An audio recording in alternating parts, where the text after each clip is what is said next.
our duty is to protect and provide for our family, to be there to support them. And we have to support them with our financial capacity, with our time, with our energy, you know, being there for kids, etc. So it's like, this is probably the most important thing that we do as men, how we spend our time.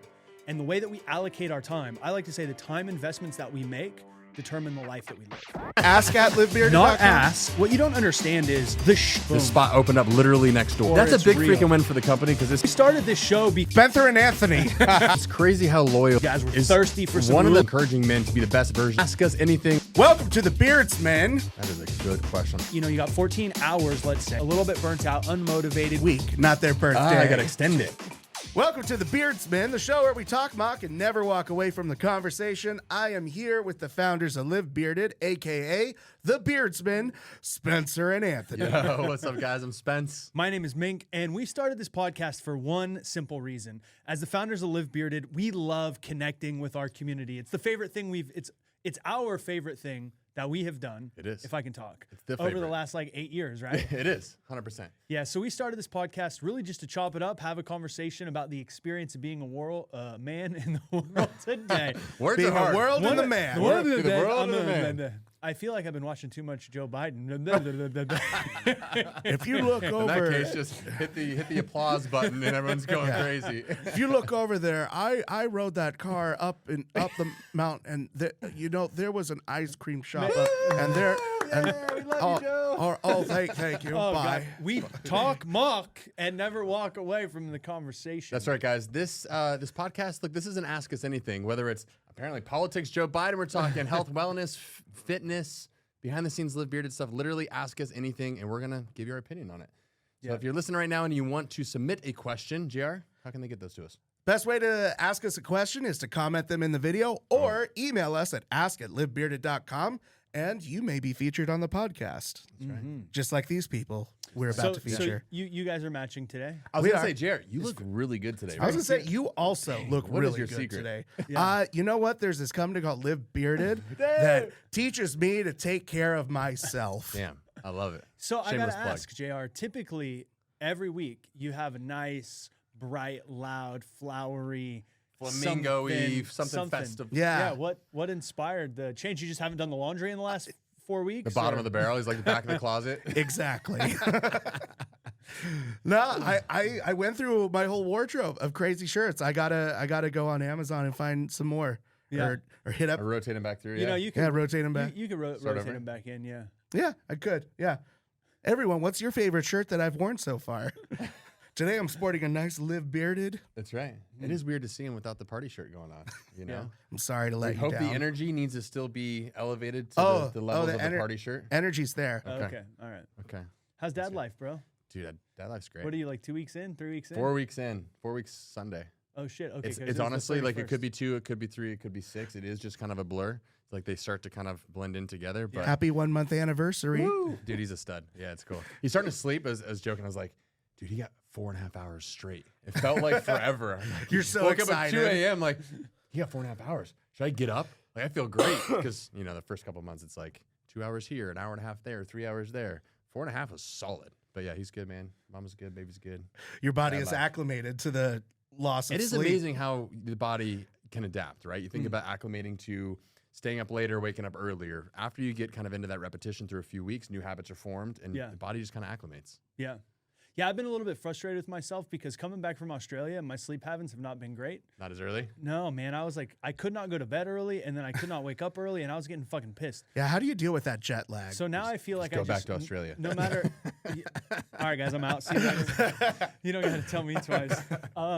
Yeah, I was actually having like a heart to heart with myself about this. I don't know if you guys do this. If you're listening, do you ever just have like a heart to heart with yourself? Like, come on, man, what's going on here? What's going on Do here? you have the dialogue on both sides where you say the question and you state the answer and you go back and forth, or is it just like more reflective? I mean, I definitely do both. Like third I would person, say like, in general, it's more Come on, reflective. Spence, get your shit together. Yeah. I know, bro. I'm working on it. Damn. Anyways, yeah. So I was like, maybe I just need to wake up at because I usually get up at 4 a.m. Yeah. Like whether I'm on vacation or not, I think I just want to start waking up early. Maybe not 4 a.m., but like try to keep the habit the same because it's you're right. Your body adjusts so quickly. Yeah. And you go if you sleep in to different times, go to bed at different times. it like took me longer than I wish it would have. Well, it's to like if get you go on back into a vacation routine. for a week or whatever, like your body's not going to acclimate. You probably can bounce back. But Yeah, if you're yeah. gone for 2 weeks, 3 weeks, whatever, then you get into that new rhythm, and it's hard to correct. So And then you leave it and you come back and you have to fucking bounce redo it back. again. Ah. Yeah. Yeah, you know what? So I came in hot this morning, and I want to talk about something that really bothers me about driving to Live Bearded, and I'm sure Oh. everyone deals with this.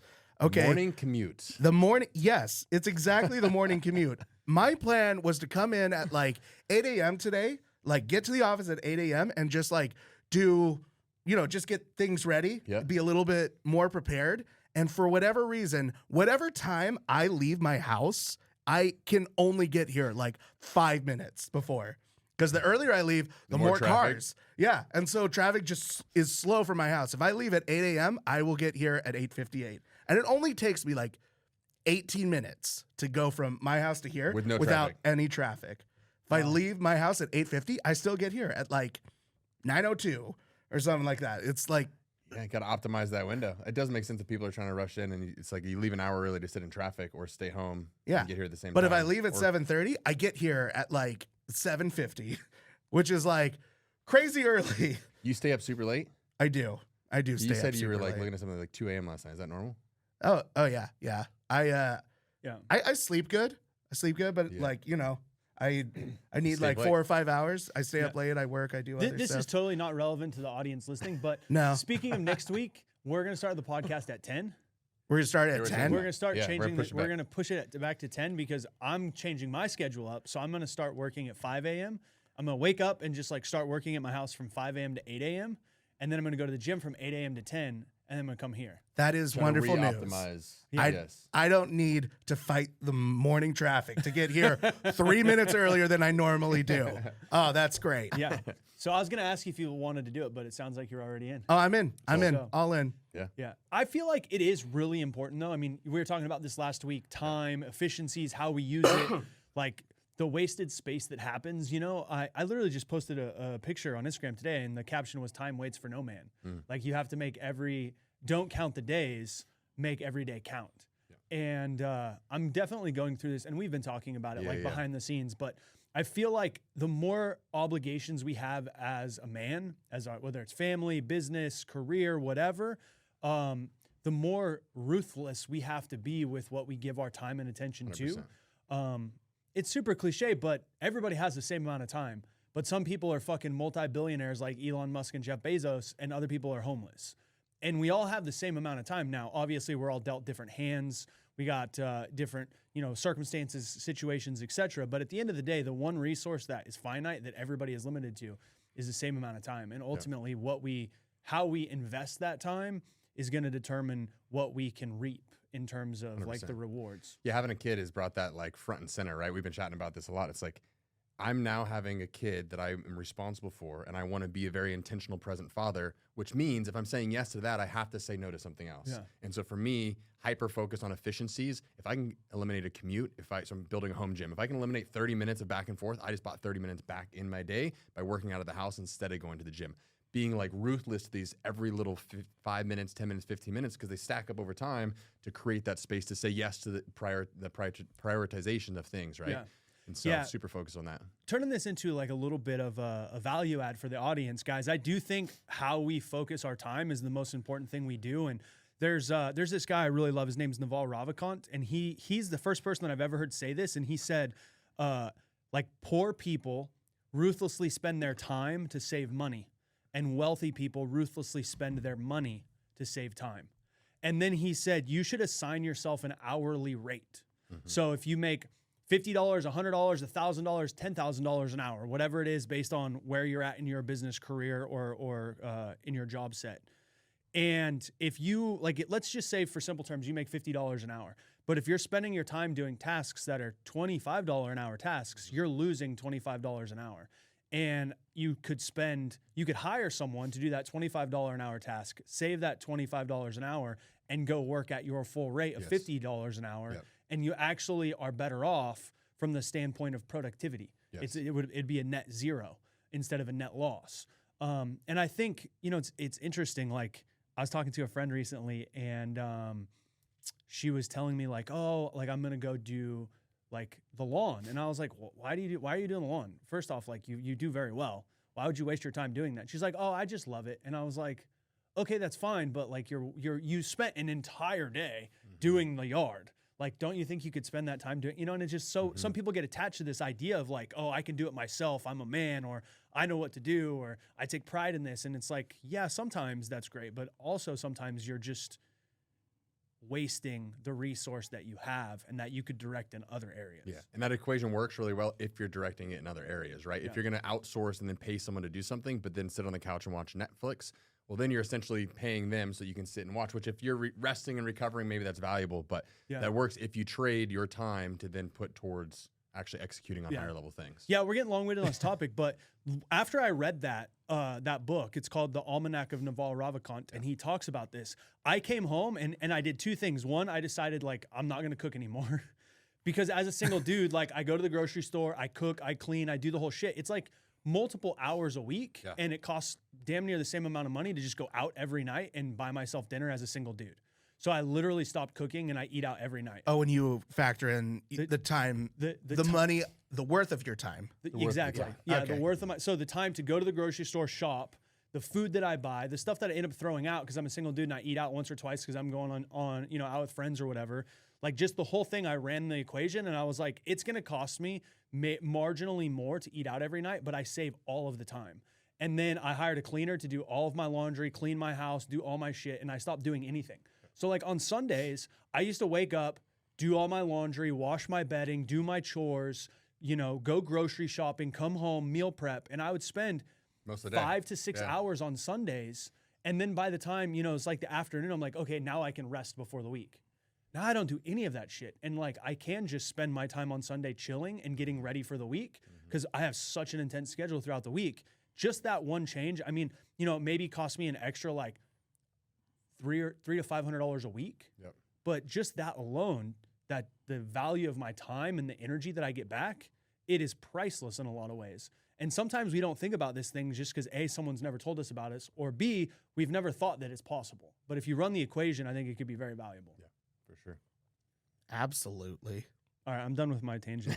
What questions do we got today? What do we got? Guys, this is great. Like that's important We stuff. love Yeah, the because every man, our duty is to protect and provide for our family, to be there to support them, and we have to support them with our financial capacity, with our time, with our energy, you know, being there for kids, etc. So it's like this is probably the most important thing that we do as men, how we spend our time.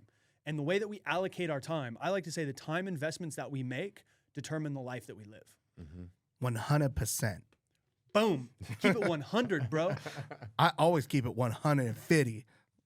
All right. First question we have is from Bull. His name's Bull. Bull. Fucking Strong he's a like badass. bull. Fuck Yep. His question is, it's a little bit of a DIY question. He's looking for some hacks with Live Bearded stuff, but he asked, is there any way to make a homemade spray from the oil or butter, maybe not as great as the ones you produce for the staple fragrances, but a reasonable substitute for nothing? So he essentially make it like our utility spray. yeah, like a he cologne. wants to make like a utility spray out of some like maybe our oils or our butters or something. The short answer is no, because it's we use raw essential fragrances in the utility spray, so it's a stronger potency than what you get in an oil, right? You can't just like So you take the can't oil, just put it in water, and shake dilute it up. It could be diluted. It wouldn't be strong enough. So the short answer is no. If you're looking to just get some sort of like body cologne out of your butter and oil, my recommendation would be just apply it, the oil or the butter, to your skin, right? It's really good to moisturize your skin. It's great for tattoos. You can apply it. It's The going to give you butter that is? fragrance. Yeah, the butter is, and the oil. Ah. And so it's you can put it on your arms literally to have the effect of a body cologne without trying to extract it and make a spray and Oh, get all very complicated. good. So you don't need to make a spray. You could just Just put it on. Yeah, Apply and it. oil doesn't really spritz very well. Yeah. Get a little, the viscosity is a little too thick. A little bit too thick. And I don't think you would want to spritz the oil all over the place. It might get a little slippery and slimy and oily. But what if you're a bodybuilder? Yeah, you Then go it'll to a be competition. Extra greasy. Yeah. Extra and greasy, extra tan. oil it up. You know, if you're a bodybuilder, you should probably just go straight for like baby oil The or baby oil. coconut Yeah, yeah. Yeah. Coconut oil is a good substitute. But Yeah. Yeah, I mean, I don't have much to add to that other than I use the oil as like a lotion for my Yeah. arms and my chest. I'm a hairy dude. I've got hairy legs, hairy arms. I feel like when I use lotion, it kind of like just gets kind of like matted or like I don't know. I don't like it. Yeah. So I just use the lotion or the oil. Works great. Granted, I have an unlimited supply of it, so I'm not too concerned. But it works really well for a Give it a try, body bowl, oil. see what Yeah. you think. Use it as like a body cologne. I like to use the oil just because it's thinner than the Yeah. butter, and so it's not as greasy. Not quite as greasy. Yeah. I would start with the oil. I agree. Yeah. Any other useful DIY hacks that We one time We used may not beard know oil them. on a squeaky front door here at the office. The front and it works. Oh So my if you- So if you have a gosh. squeaky front door or back door, any door, just put Yeah. it on the hinges and Yeah. squeak's gone. Oil and butter works good in the hair too. Looks great in the hair. Yeah. Yeah. Like since I have long hair, I get like some flyaways, but like sides of Yeah. the hair that breaks, and so sometimes I'll just put like a little butter in my hand and just like put the sides down. It works Oh. out great. Yeah. Yeah. wow. Yeah. You My guys wife got- uses our mustache wax for her eyebrows. It's like a thing. Really? Legit. You put it in, combs it up, and like, because apparently big eyebrows, it's like a thing for women, right? And so and it's the like, you have to like comb it up too, you so put it has up that and raked the look. extra raked, big, Yeah, yeah. thick look. What is up with Little the mustache eyebrow wax. thing? Dude, it's I a don't- trend. It's just Yeah. a trend. It's Well, coming. but wasn't it like once upon a time Pencil, they were like, Yeah, thin? they had like super thin ones. They were like plucking them out, and now it's like the bigger the better. Just like everything, right? It's Yeah, coming yeah, in yeah. waves, and it'll be back Yeah. in style. Yeah. in another now 20 everyone years. wants eyebrows like Eugene Levy, Just, Yeah. just the big, thicker, the thick bigger. Yeah. caterpillars. Not quite connected, but Yeah. almost. Yeah, Almost. not connected. They still want to. yeah. I don't know if a unibrow will ever Eyebrow's probably come not into gonna come fashion. back. Maybe. Yeah. Never say never. Some weird shit out there is trendy. There is. So What is Anthony Davis Anthony on the Davis? Lakers? I want to say he tried to patent and trademark his unibrow to keep anyone else in the NBA from having a Yeah. unibrow. And He I'm like like, leaned I full don't in, and think people you're are telling fighting. him like when he made it, right, and he got his big contract. People were telling him to just, like clean it up, and he's like, no, this is No, this is me. unibrow. Yeah. Speaking of random things, I saw The Rock finally owns the rights to the name The Rock. Oh, really? He never owned the rights to the name because it was like What? a It was cheap. WWE Oh. like trademark. So now he And I don't know owns- what happened, but now he's on the board of directors of the WWE, and like part of the negotiation of him like joining and like doing things Mm-hmm. was that he got to own the rights of The Rock. So now he's officially The Rock. I mean, Officially, I The guess Rock. this whole time he like technically couldn't call himself The Rock without the WWE's What a permission. phony this whole time. I know. that's phony. you know that kind of makes sense because Come I on, remember Dwayne. there was a time that he said he was Dwayne the Rock Johnson, and then all of a sudden that like kind of disappeared, and he was just Dwayne Johnson for a while. And I'm like, man, you spent so much time building that name, The Rock, and it's didn't even great. own it? Yeah. Yeah, Well, now he owns it. yeah. All right. I think Good for Hulk him. Hogan had a similar situation to that too. Like he couldn't own the name Hulk because Marvel used it What's or his real something. name? I don't know.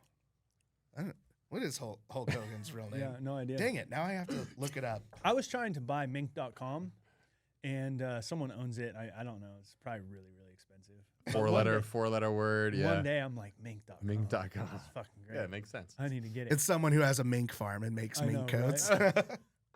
I don't know why this reminded me. One time there was this kid when I was growing up.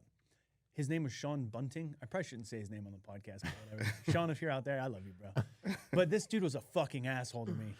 He used to make fun of me all the time. He was like one of the biggest bullies.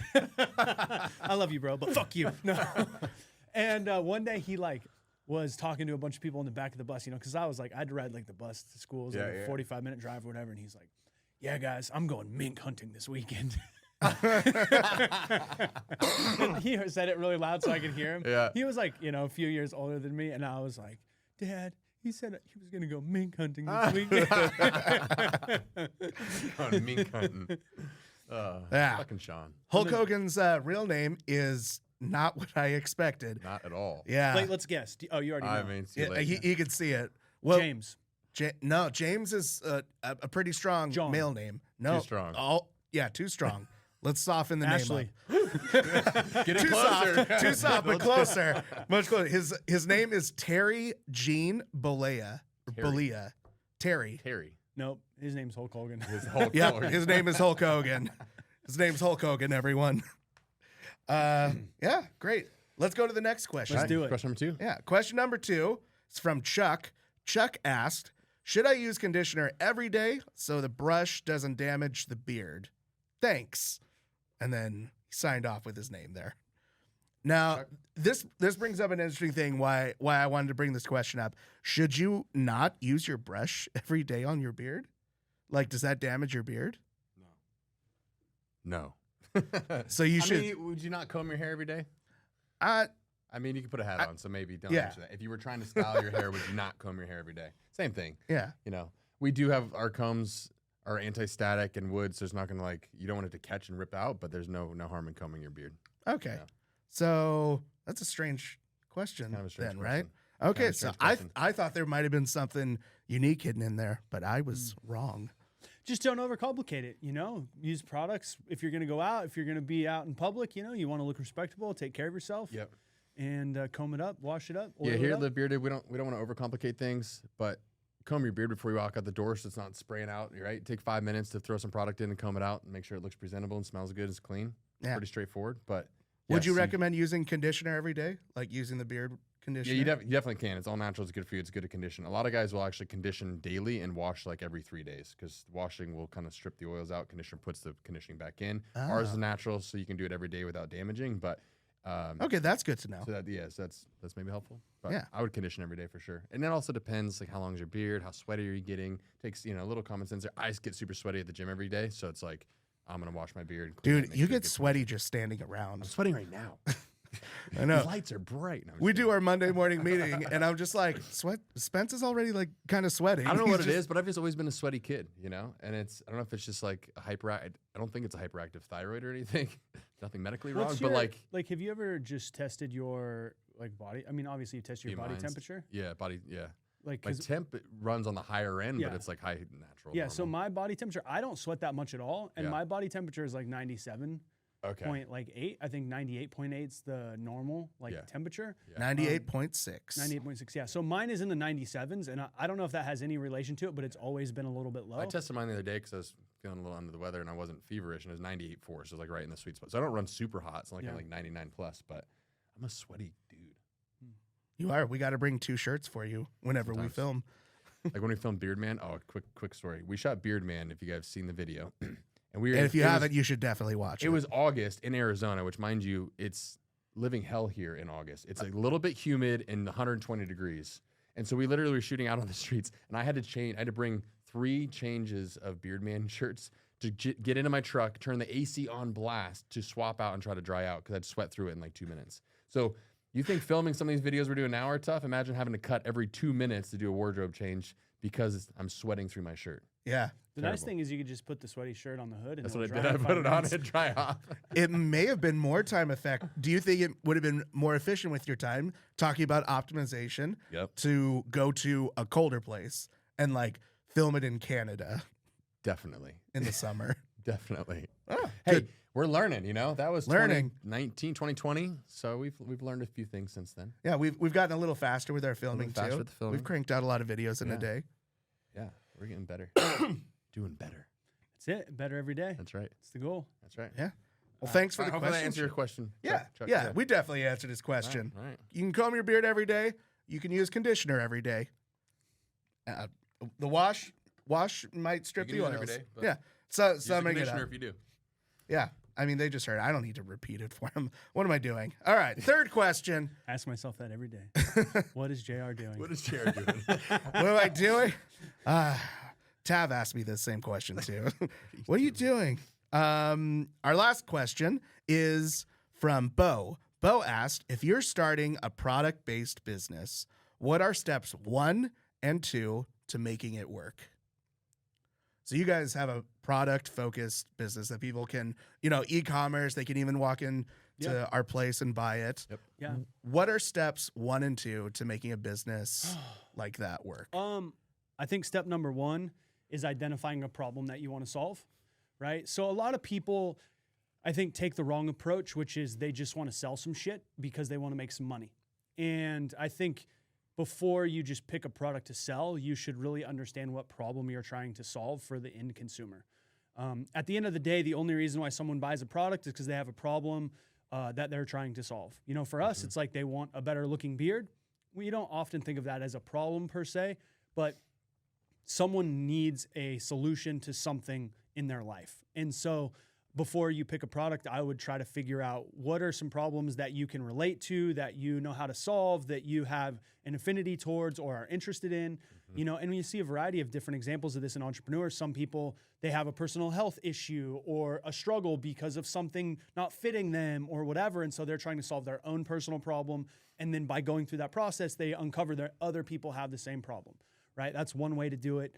Or again, just looking in the marketplace. If you want to start a business and you don't have a particular affinity or interest in any specific thing, then I would start looking at, you know, what problems exist in the world, reading forums, researching, learning, etc. So step one before you start any product business is really identifying a product or that's going to fulfill a need that currently exists or a need that is existing that needs to be solved, and then you can find a product for that. So I'd say that's step one, is just really understanding where the gap in the market is. Yeah, find the problem. Yeah. Find the thing that everyone is having a headache over, like Yeah. rush hour traffic, right? Yeah. go. Hovercrafts, baby. Hovercraft, jetpack. Yeah. Someone make a jetpack. I will Elon? be the first first one to. I don't know about Elon. Elon goes through a lot of prototypes. Yeah. But no, that's it. First, number one, identify a problem that you want to solve that's going to add tangible value to someone's life. And then number two, once you have the problem, let's say I got this water bottle right here, right? I need to make a better water bottle for protein shakes. Okay, cool. Now I know that if there's a problem, I'm going to use this water bottle to solve the problem that my customers or potential customers have. The next thing I would do is figure out how you can differentiate yourself from the market. So in the marketplace, I believe everything is commoditized today, right? Beard products, apparel, shirts, accessories, everything, right? It's like you can get anything made very easily today. And when you say commodity, explain commodity down to layman's terms. What does commodity mean?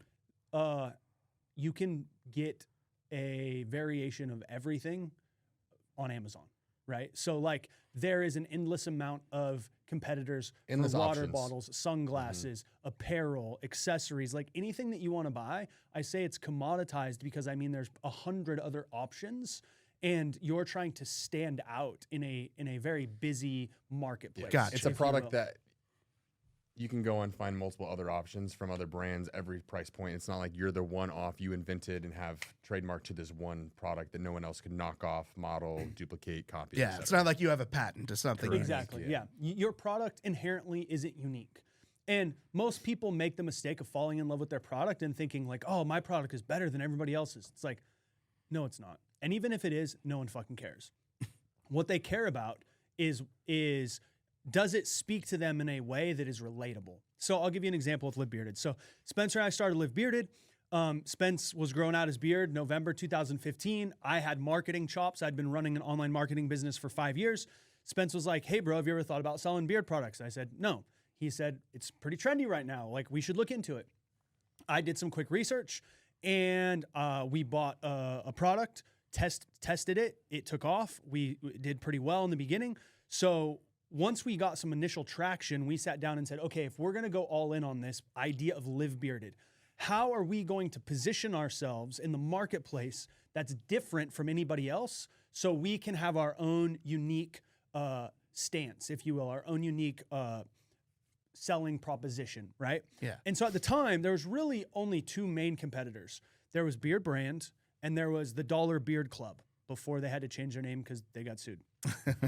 And R.I.P. Beard Brand was like $25 for a bottle of oil, and Dollar Beard Club was $1 for a bottle of oil. And so we're like, okay, you got the high end and you got the low end. And we're like, how do we want to position our brand and what do we want our brand to represent? And so when I say figure out how you want to position your brand, that's what I mean. What stance do you want to take? What values do you want to build your brand around? What's the message or the mission? And for us, we said, okay, well, our customer base is going to be like us. It's going to be the everyman. It's going to be the hardworking, blue collar, white collar, badass in the gym. Like it's not going to be the super high end guy that wants like the expensive shit. And it's not the low end guy. It's the guy that wants the best possible product at the best possible price. That's who our market is. And then because Spencer and I had been friends for 10 years at this point, we said, well, the only reason why we want to work together is because we're homies. We've been friends for 10 years and we want to build a company where we're working with our best friends. So what if the message of Live Bearded was come hang out with your best friends. Like, come hang out with a brotherhood of men who are here to uplift, encourage, and support you every day, right? So Spencer identified that there was an opportunity in the beard market where there wasn't a lot of competition at the time, or the market was growing and evolving. And he said, I think there's an opportunity to enter this market and find or create a better product that currently exists. Right now, you got this expensive one or you got this cheap one, but there's not a lot of good options in the middle. What if we became that like really great option in the middle? So that was the idea of the brand. Okay, cool. The problem that we're going to solve is we're going to be the best possible product, the best possible price for beardsmen. And the position that we're going to take is we are going to build a brand that's based on community and brotherhood. And so that's what I mean by step number one, find a problem to solve, or how maybe a gap in the marketplace, fulfill that problem with a product. And then step number two is find a way to position yourself unique or different in the current marketplace or existence of competition so that you can try to stand out.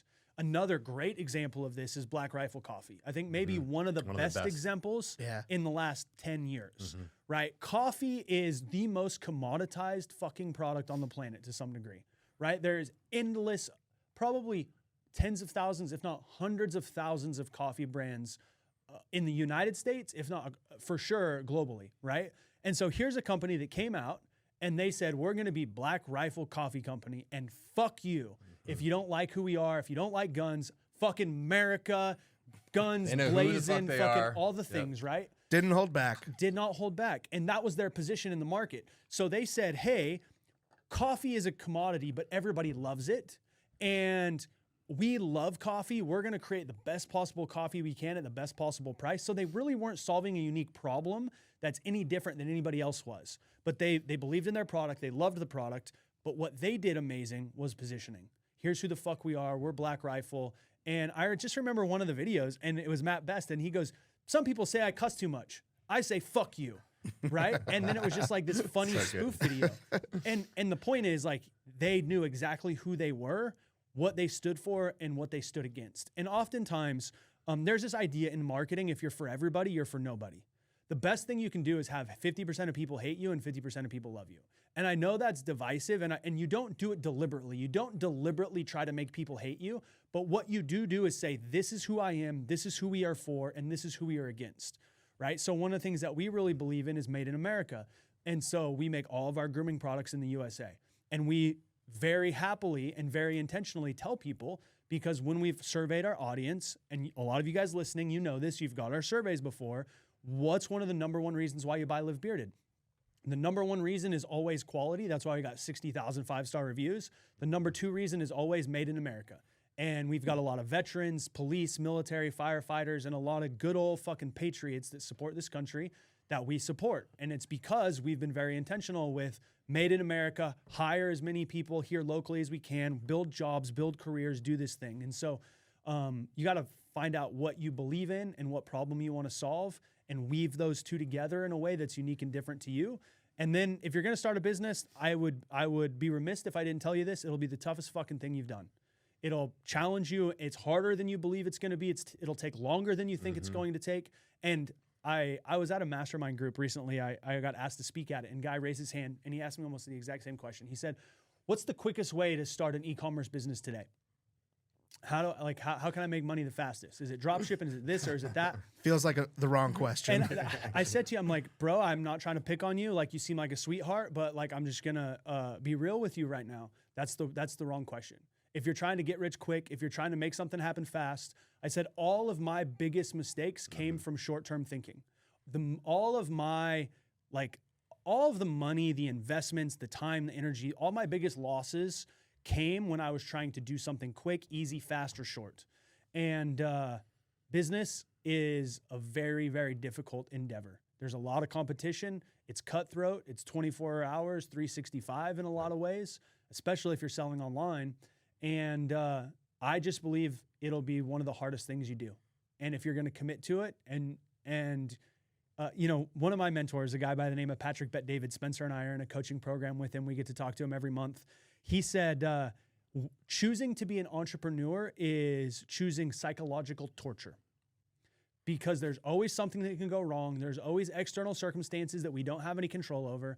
We are supposed to have a big product launch. This is a little sneak peek behind the scenes. You heard it here first. Spoiler alert. We have been working for over 2 years to bring back our deodorant. We launched a deodorant formula. It was amazing. We got amazing feedback. There was some supply chain issues around the COVID stuff. Some stuff went out of stock. We couldn't get it back in stock. We had to change manufacturers. Fast forward 2 years, we haven't had the product, right? We finally get the product. We retool everything. We get a new manufacturer, a new formula. We're fucking like, we can't wait. It's here. It's fucking here. They say it'll be there end of January. I'm like, hey, Pete, what's the update on deodorant? When's it going to be here? Oh, let me find out. He hears back from the manufacturer. Oh, sorry, we fucked up. It's going to be another 2 months, 3 months. Oh my gosh.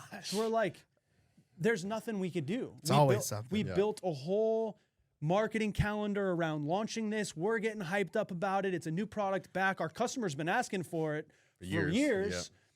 So why do I give that example? Because shit always goes wrong. It'll be the hardest thing you have to do. But on the other side of the psychological torture, if you stick with it long enough and you solve enough problems and you endure enough brain damage, then ultimately you get to a point where you can build a business that's really beautiful. And that's what we've done. We've been playing this game for 8 years. It starts out as an idea. It starts out as a dream. You have to have a compelling vision, something that drives you forward. But you also have to understand it's going to be a very long and hard road.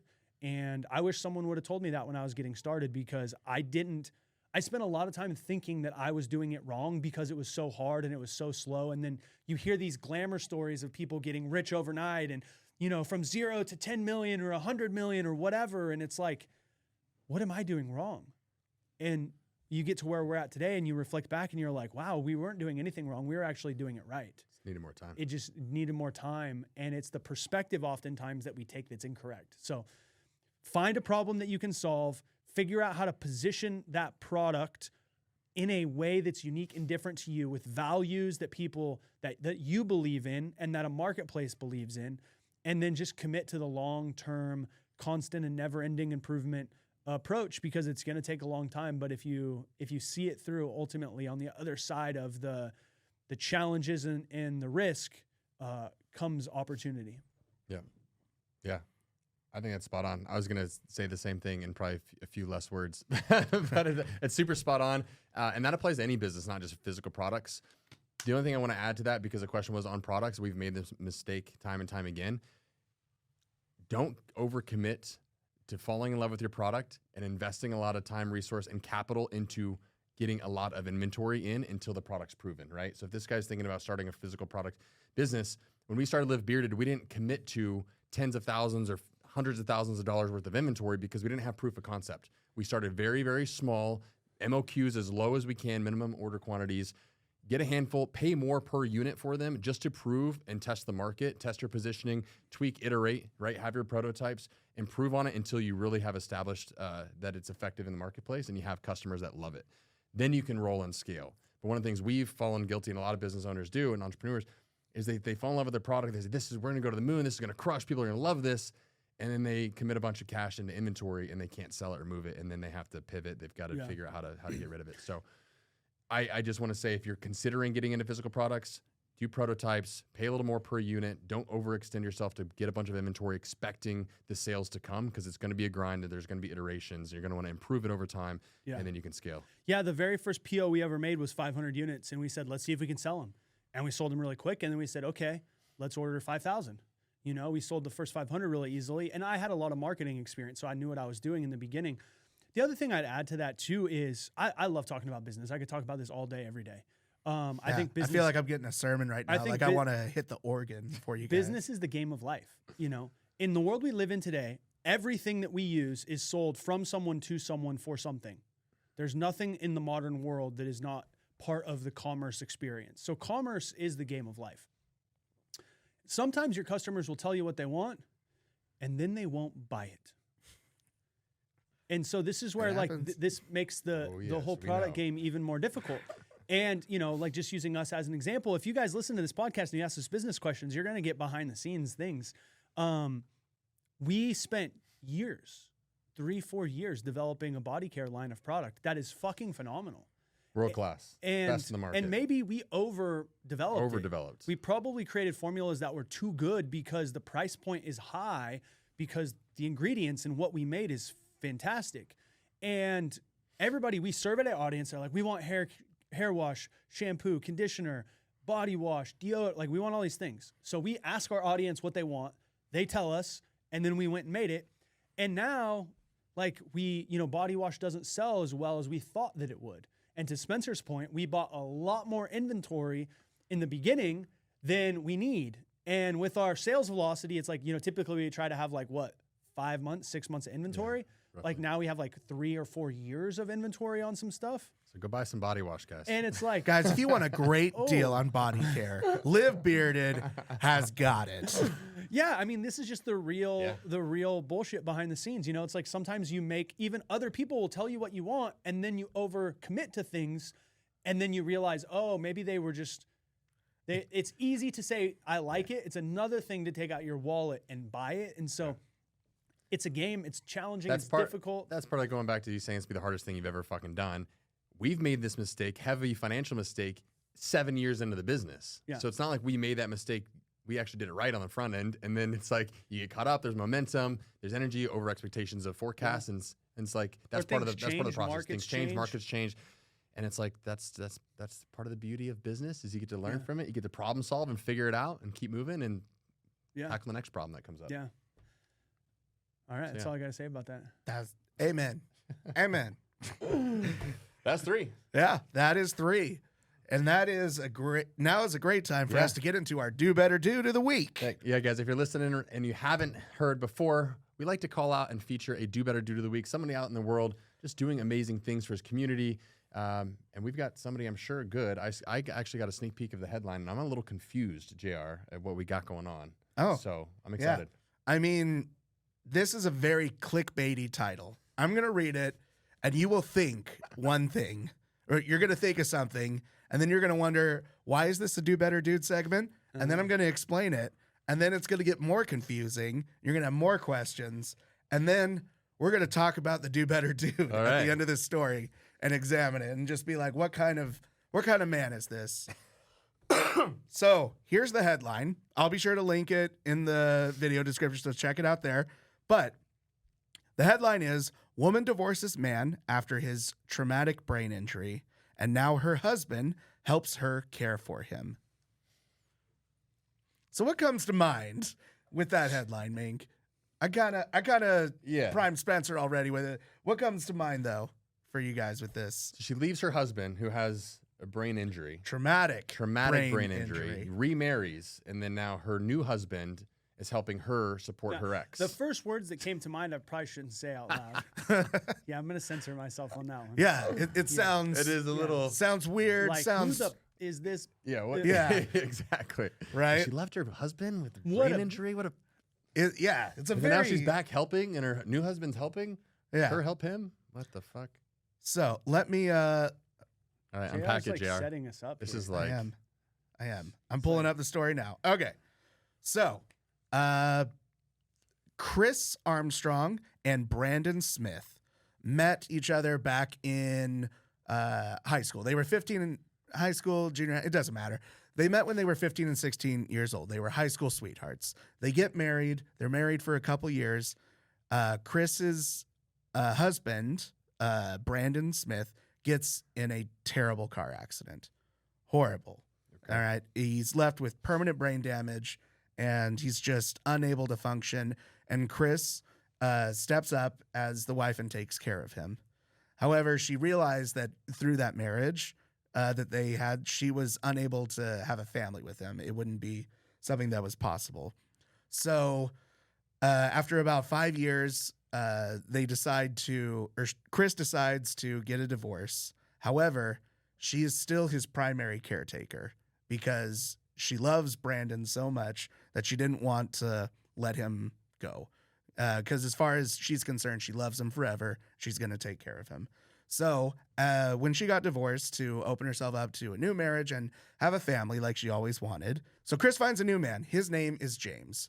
Now, when Chris starts dating James, she explains her situation, and she says, if you date me, Brandon, my ex, is part of my life, and you must agree that he is with us because I will take care of him for the rest of my life. James hears that and agrees to it, and he's open, and he's actually very helpful with Brandon, and he's helpful with Chris. Chris and James get married. They have two kids, and James has a kid from a previous marriage, but James takes care of Brandon just like Chris does, and he's an integral part of the family. Kids call him Uncle Brandon, and he's part of their lives. Oh, that's cool. So I see where okay. Sorry. it's a very it's a weird start to a story that has a lot of twists and turns, but examining someone like James, who sees this really strange situation happening, falls in love with Chris, and he's still open to having her ex-husband be part of their lives together. I feel like it's a very benevolent thing, but I just kind of wanted to examine this and get your guys' thoughts on this. Like, this is a very unique situation. It's a super tough situation. Okay, I'm processing. Yeah, Is- it's a lot to process. yeah. Ups and downs. Chris and Brandon are married. Yeah. Brandon gets a horrible accident. Chris takes care of him for a And little is bit. Brandon like coherent? Is he able to like how functioning is he? Is he? Let me able show to you a picture. communicate? How did the divorce happen? I like, got some questions. Is he just like super sour about this whole situation? Well, how does he feel about the situation? Did he sign off on the divorce and like supportive of that and appreciative of James coming in? Brandon he able to is communicate and share unable to his- communicate. Okay. His brain injury is so traumatic that his communication is Okay. really poor. Here's a picture of him just so you guys can kind of grasp the concept. So there's two sides to this. There's the one side of me that like wants to believe in the positive, where it's like that's amazing. This guy puts his ego aside and know that my now girlfriend, now wife, has this past. We want to support him. I'm going to support him just the same. It's beautiful, right? Really beautiful. There's a part of me that's like, does Brandon know what the fuck's going on? Is he supportive of this and he can't communicate, or is he pissed off and Is he's he living just in like this- torture, sitting here going, my ex-wife divorced me and is now remarried and I have to see this every single day, and he can't communicate that he actually didn't support the divorce or any of that in the beginning. There was a lot of time of going to the Okay. doctor where she realized, like, I'm not saying that's what it is, but No, there's it's two fine. sides of Yeah. two sides of it. there is points of the story where like she checked with doctors and like it is clear that he's unable to communicate. He's not there mentally. He's not Brandon like he Okay. used to be. Okay, so he's not living in terms of like He's not witnessing being trapped part in of his this, body with like, his own with mind. his mind going, and he just can't communicate. Yeah. Okay. That's a valid concern though. I thought the same thing and I just started typing Yeah, I up just want more. to clarify, because if he's aware mentally, he just can't communicate, and he's sitting there in torture, then it's like that's fucked up. Yeah.